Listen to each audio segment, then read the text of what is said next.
Hi folks, my name is Phil and welcome to Grounded, the series which looks at airlines of yesteryear. This episode will take a look at Excalibur Airways. I know exactly what you're thinking, hasn't he already done Excalibur? Well, yes I did, way back in episode 1.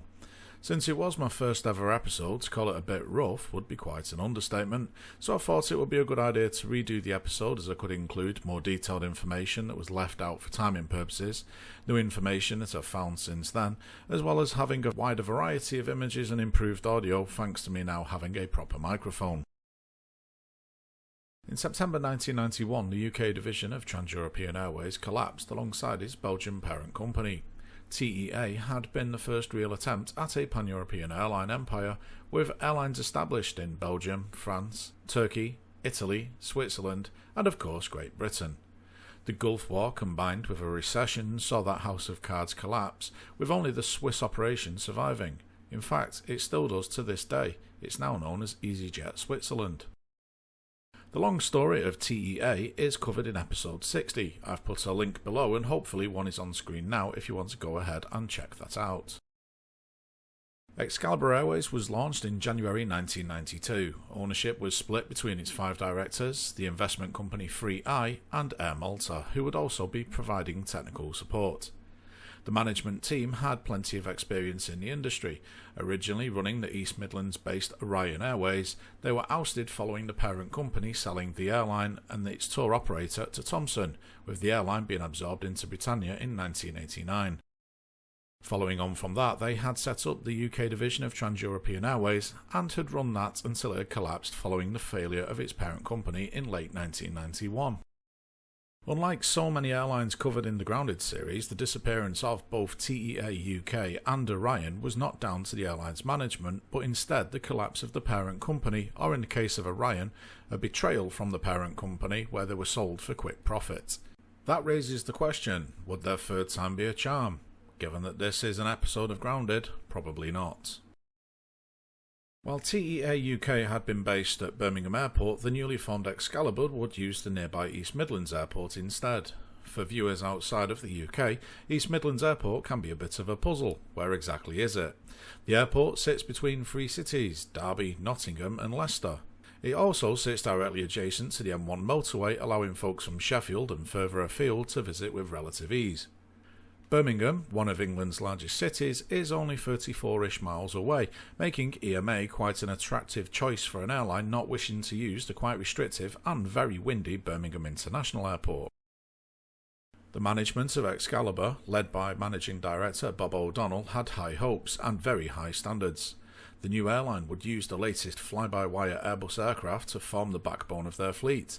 Normally, the cutting-edge Airbus A320 would have commanded high lease fees, however the airline was very fortunate with its timing. GPA had several A320s on back order, and due to world events, no longer had a customer for them, and thus Excalibur were able to swoop in and pick them up. This would make Excalibur the first British charter airline to operate the A320. While British Airways did use a couple of A320s on charter flights for a contract that it had inherited from British Caledonian, it was Excalibur who would use them solely for charter flying. Air Malta, who owned a 30% stake in the company, would provide technical support to the new carrier. They themselves had only one A320, with 2 more joining in early 1992. Working with Excalibur allowed both companies to pool resources and help reduce costs, though most of the maintenance was contracted out to British Airways and their facilities at London Gatwick. Excalibur's goal was to become the leading charter airline of choice for both the independent tour operators, but also the prime choice for the larger ones who, while they may have their own in-house carrier, may choose Excalibur to fill in the gaps in their own flying programme. Both the recent collapse of Air Europe and the downsizing of Dan Air's charter operations had left a sizable gap in the market for a new independent charter airline. That said, Excalibur wasn't wholly independent. One of the directors was also a director of Medallion Holidays, Holiday Malta and Maltex Holdings, the latter of which was registered in the British Virgin Islands. Holiday Malta specialised, and still does specialise in holidays to Malta, and would happily supply Excalibur with some custom. Excalibur took delivery of its first aircraft on the 22nd of April 1992 with the arrival of Golf Hotel Alpha Golf Tango. This was followed 3 days later by Golf Sierra Charlie Sierra Romeo and 5 days later with Golf Kilo Mike Alpha Mike. As was a common theme with some carriers of the time, the registration might be used to honour an individual connected to the company. The registration of GKMAM was used to honour their connection to Air Malta. First, KM was the Air Malta ICAO identifying code, and AM stood for Air Malta Chairman Albert Mizzi. GHAGT, on the other hand, stood for Harold Apiafi, a director, with the G and T believed to honour both Joseph Tabone, a director, and Georges Gutelman, the founder of the original Trans-European Airways, who also briefly took on a director role during the early days of the company. It is quite possible, but sadly not confirmed, that the other non-sequential registrations were used to honour other employees away from the boardroom. All three aircraft wore the rather smart yet reserved Excalibur livery, a plain white fuselage with Excalibur titles above the forward passenger windows. The tail was purple and featured the stylised hilt of King Arthur's sword, Excalibur, on the tail. The airline initially used the call sign Camelot after the legendary castle and court of King Arthur. However, after objections from French Air Traffic Control, the airline eventually switched to using their name Excalibur instead. Excalibur officially took to the skies on May 1st, 1992, and exactly 1 day later disaster struck. GHAGT was at London Luton Airport, reportedly ready to operate its first revenue flight when it had an unfortunate incident. The aircraft was almost ready to depart for Larnaca, Cyprus. The fuel tanks had been filled, the bags loaded, and the passengers finally on board. The cabin crew at the rear went to close the aircraft door so the ground staff could remove the steps, and oh no, the door was stuck. Not everyone knows this, however, an aircraft raises and lowers in height depending upon the weight on board. When an aircraft is empty, it sits quite high, but when it's fully loaded and ready to go, it will sit a lot lower, as the aircraft compresses the landing gear. The A320 can raise or lower by nearly a foot in height. From personal experience as crew, this makes positioning the steps and the air bridges particularly challenging, as you need to factor this in, but also make sure that the step is acceptable for passengers to use. Most, if not all, air bridges are now self-adjusting, however, steps are still the same as they were 30 years ago. What happened to Golf Tango was that the weight of the fuel, cargo and passengers had caused the aircraft to settle lower on the landing gear, and the gap between the steps and the door closed to the point that the door had settled onto the steps, causing damage to the door itself as well as the upper support strut, which had broken free of its mounting. It was an inauspicious start for Excalibur. The passengers were deplaned and arrangements made for an alternative flight. A Yugoslav air transport Boeing 727 was sourced to operate a flight later that day. Much to the passengers' dismay, however, they would have to stop and refuel in Belgrade, which was not particularly ideal given the violent breakup of Yugoslavia and the resultant wars raging throughout the area. The aircraft, now christened Hit and Gone Tech, was ferried unpressurised to Gatwick for repairs some 3 days later. Despite the unfortunate events at Luton, Excalibur had a very good first year of operations. The airline had established a good reputation, which in turn allowed it to bring in more contracts from third parties and keep its fleet busy. While the three aircraft would be based primarily out of Manchester, London Gatwick and East Midlands Airport, they would also fly out of various airports across the UK. Excalibur also operated from Newcastle, Humberside, Glasgow and Edinburgh, as well as Birmingham International and of course the previously mentioned Luton. They also operated flights out of Bournemouth on behalf of Bath Travel, who were still a year away from launching their own airline, Palm Air, which was covered way back in episode 22. Being a British-based charter airline, the carrier's bread and butter would be serving the popular holiday hotspots across Europe. Excalibur operated flights to the Spanish resort airports of Alicante, Malaga and Almeria, as well as the Balearic Islands of Mallorca, Majorca and Ibiza. Excalibur also served the Canary Islands of Gran Canaria, Tenerife, Lanzarote and Fuerteventura. The Algarve airport of Faro would see regular service, as would the very tricky to land at Funchal airport on the island of Madeira. Excalibur would also serve summer destinations across the Greek islands of Rhodos, Zakynthos, Crete, Kos, Santorini, Corfu and my personal favourite, Skiathos. The more upmarket, or dare I say posh, destination of Nice also saw service for those heading to the nearby Monte Carlo. The airline also served destinations across Italy, Turkey, as well as operating flights to Tel Aviv and Eilat and Odva. Excalibur also took advantage of the growing demand for holidays in Egypt, with the airline regularly serving the Red Sea resorts of Sharm el-Sheikh and Hurghada. Excalibur also served some exotic destinations such as Mombasa in Kenya and Victoria Falls in Zimbabwe. Pretty impressive for an A320, though of course it did require a fuel stop in Luxor. The carrier also operated flights to Banjul in the Gambia, though this was a stretch for a fully loaded charter-configured Airbus A320 and often resulted in unscheduled tech stops to take on more fuel. One very interesting destination, as if Mombasa and Victoria Falls were not interesting enough, was Cancun in Mexico. Now, I've been unable to verify this, however it is believed that Excalibur operated a handful of ad hoc charter flights from the UK to Mexico, with the A320 being forced to make fuel stops in Iceland and the United States. If that is indeed correct, then it's right up there with Paramount operating flights from the UK to India with MD-80s. It is actually quite tricky to get the full details of Excalibur's route network, as judging by the map in their in-flight magazine, they appear to have listed every single location that their aircraft has visited, except for Cancun. It is safe to say, though, that Excalibur operated the traditional bucket and spade routes to the Mediterranean resorts in the summer, and then in winter switched to winter sun routes as well as ski flights. The airline took delivery of its fourth Airbus A320 in December 1992. This one would be registered Golf, Oscar, Echo, X-Ray, Charlie or Go Excalibur, with the airline's three-letter IATA code of EXC fitting in nicely. 1993 was Excalibur's first full year of operations, and it was more of the same. The four A320s operated from across the UK on a myriad of routes. The airline's good reputation was solidified and more work was lined up for the following year's charter programme. By now the economy had improved, but this was a double-edged sword, pardon the pun. More people were going on holiday and thus there was more business. However, there was now an increase in demand for aircraft, especially the shiny new coupe from Airbus. This put Excalibur in an awkward position.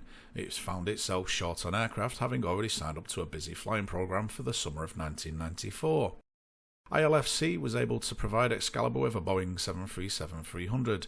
Delivered in March 1994, the aircraft, registered Golf Oscar Charlie Hotel Alpha, had previously seen service with Dan Air in 1988, British Airways and more recently Airfoil, who happened to have a very cool call sign, Broadsword.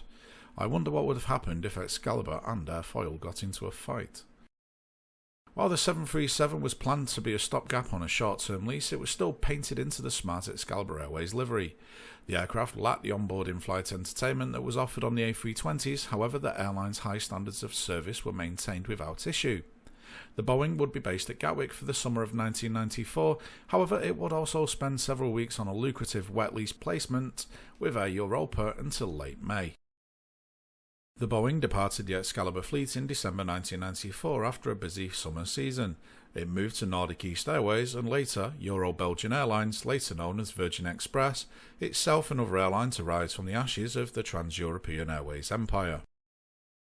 Excalibur signed a deal with GATX Leasing for 3 Airbus A320s, with the first one scheduled to arrive in the spring of 1995. Golf Bravo Whiskey Charlie Papa joined the Excalibur fleet in April 1995. This aircraft had been built in 1991 and had been in service with LAXA of Costa Rica until it had moved to the Midlands 4 years later. For the summer of 1995, Excalibur would base 2 aircraft at London Gatwick, 1 at Manchester, 1 at East Midlands and 1 splitting its duties between Newcastle and Humberside. The airline was arguably at its highest. It had 5 state-of-the-art Airbus A320s, with 2 more scheduled to arrive later in the year, but despite this outward image, trouble was brewing. The larger tour operators were themselves getting larger, and were moving more of their business onto their own growing in-house charter airlines, reducing the need to rely on independent operators like Excalibur, even if they were a top-notch airline. This was particularly worrying for Excalibur. They had signed a deal for more aircraft based on the expectation that their business from tour operators would grow, but instead found that they were going to be losing business. The management had to act fast in order to save the airline. Excalibur had already committed to taking on the 2 additional A320s, which would arrive towards the end of the year, and they couldn't cancel them without a substantial penalty. The airline could, however, withdraw some of its existing fleet for a smaller charge. It was not ideal, but it was necessary, so the airline agreed to withdraw 3 A320s at the end of the year. Golf Sierra Charlie Sierra Romeo had already spent most of the summer being subchartered out to Air Tours, who were themselves finding out about the benefits of the Wonderbus, having inherited 2 of their own following their takeover of Inter-European. Air Tours agreed to take over the leases of 2 of the Excalibur A320s from the end of 1995, with both Sierra Charlie Sierra Romeo and Kilo Mike Alpha Mike leaving in November and December respectively. December also saw a 3rd A320 depart the fleet, with Bravo Whiskey Charlie Papa moving on to pastures new in Canada, joining Royal for the winter before coming back to the UK with Leisure International Airways. It was 1 step forward and 2 steps back for Excalibur, however, as 2 more A320s would join the fleet, both second-hand models having operated for LAXA in Costa Rica, then Honorair of Turkey before moving to Excalibur in the UK. The biggest shake-up at the company came at the end of November, however, when it was announced that Globespan, a Scottish-based tour operator, had agreed to buy Excalibur's parent company, Excalibur Travel. The deal, valued at $1.1 million, was concluded on the 27th of December 1995. The Globespan Group had been established in 1974 as a travel agency and tour operator. It had previously offered traditional package holidays to Mediterranean resorts, however by the mid-90s it had focused primarily on long-haul travel. Globespan did not have its own in-house airline and instead relied on other airlines, either by booking seats on existing charter flights or chartering the entire aircraft. Acquiring Excalibur would change that. They would now be brought into the fold and become the in-house airline for Globespan. This, however, might not have been the greatest thing. While Excalibur had established a great reputation as a short-haul carrier, it had no experience in long-haul operations other than pushing their A320s onto multi-stop trips to Africa. Under Globespan's management, it was decided to withdraw entirely from the short-haul market altogether, citing that demand was sluggish and that it would focus on long-haul leisure routes instead. The company set a date for the launch of their long-haul program for May 1996, announcing their intention to begin with 2 McDonnell Douglas DC-10s with a 3rd planned for an autumn arrival.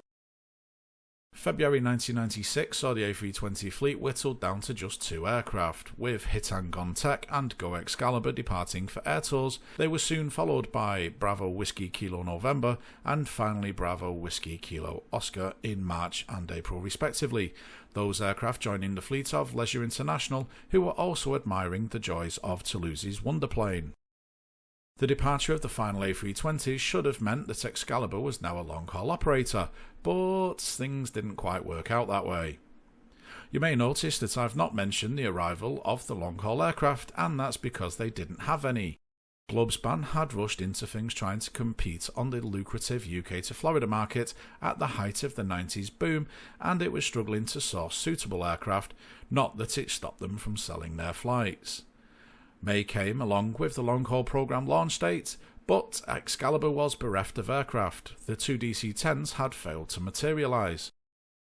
The company had been chasing a pair of DC-1030s which were coming to the end of their leases and would have been available in April. However, Freddie Laker's second coming and his USA-based Laker Airways managed to swoop in and take them.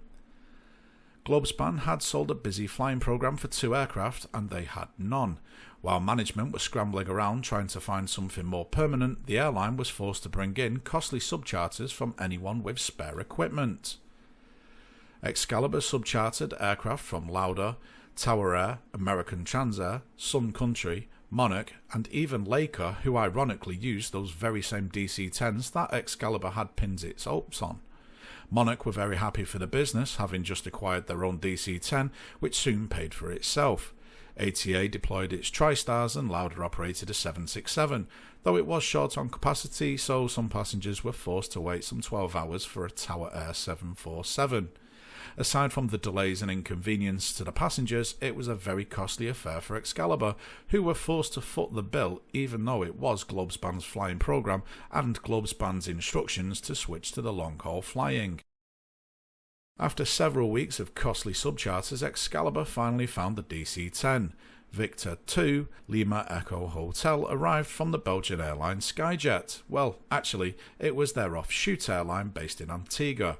There was also a massive irony in this move, as less than a year earlier, in July 1995, Excalibur had joined several airlines in campaigning against the use of foreign-registered, particularly non-EU registered aircraft being brought in to operate long-term flying programs.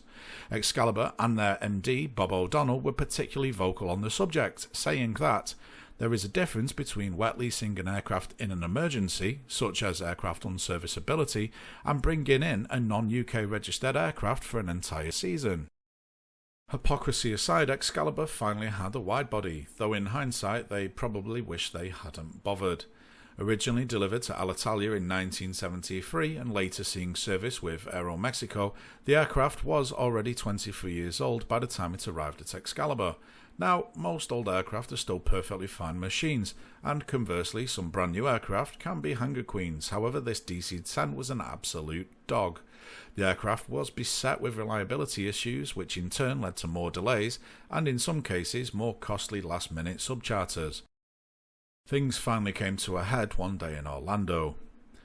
Now, I'm going to repeat the initial story as told back in the original episode 1. However, I have since found new information which I will share later and give this incident a new perspective. It's Saturday, the 8th of June 1996, and boarding hadn't even begun for the Manchester-bound aircraft when two fire engines raced over to it to tend to some issue. When passengers were finally able to board, they found ripped carpets, broken and missing tray tables, and cabin lighting which constantly flickered like in a bad movie. The aircraft pushed back and made its way towards the runway before smoke was seen coming from the air conditioning and forcing the plane back to the gate once more. The passengers were sent back to the departure lounge whilst the engineers tried to find the problem and eventually gave it the all clear. 91 passengers, however, protested and stayed behind. The passengers concerned were hardly unfounded considering the crash of a ValueJet aircraft less than a month earlier after a fire on board.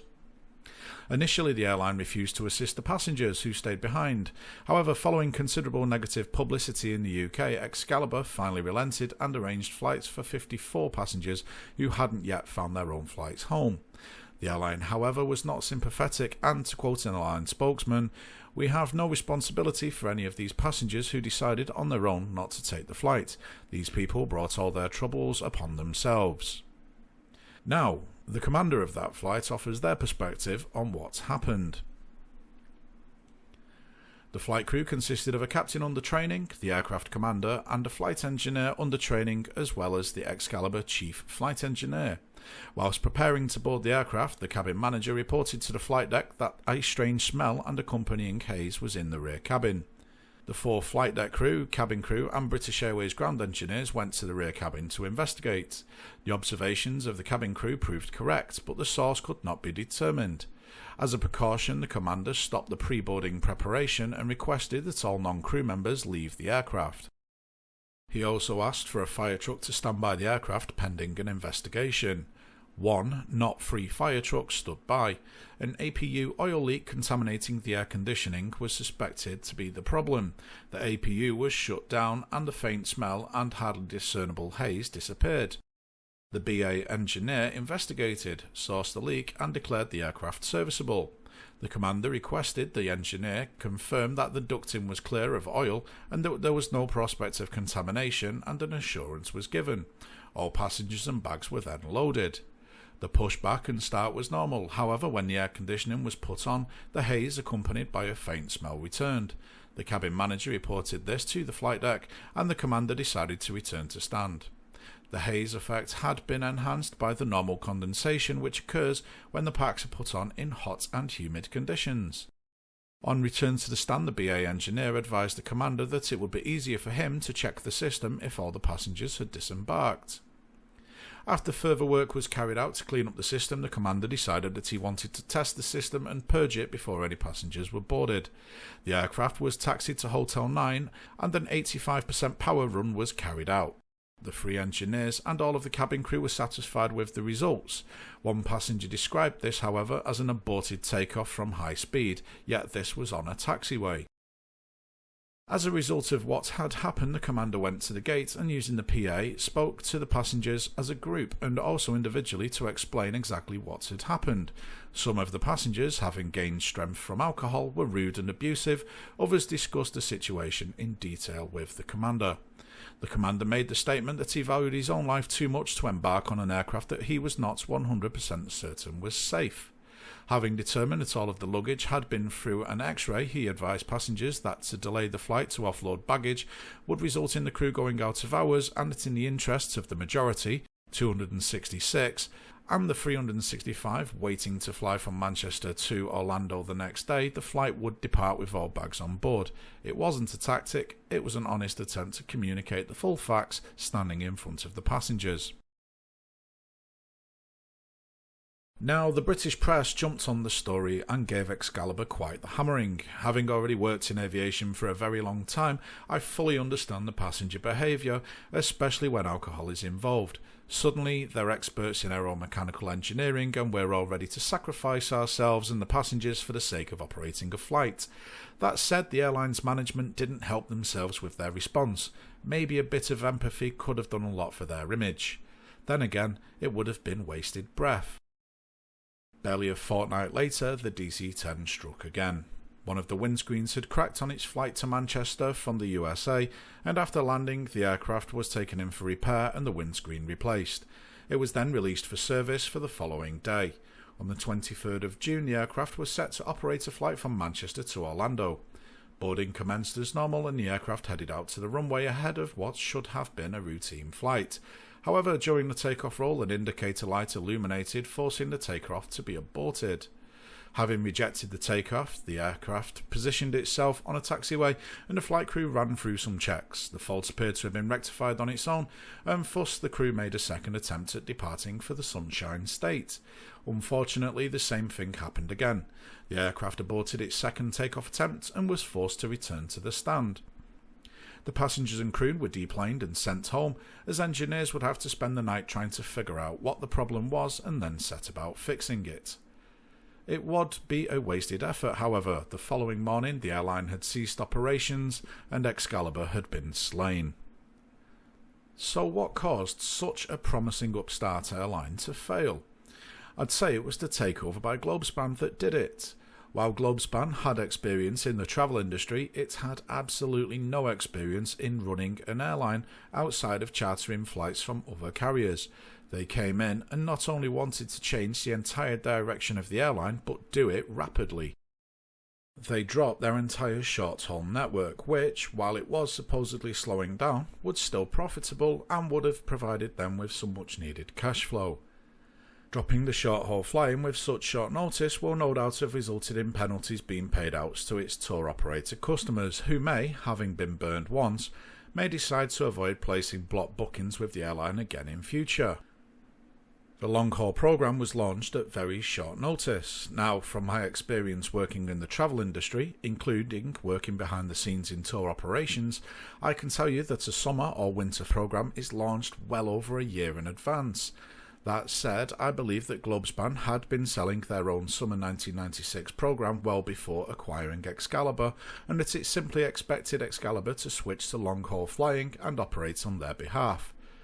This was probably a good thing, as given how Excalibur had just alienated its tour operator customer base, it may have struggled to fill the aircraft on its own.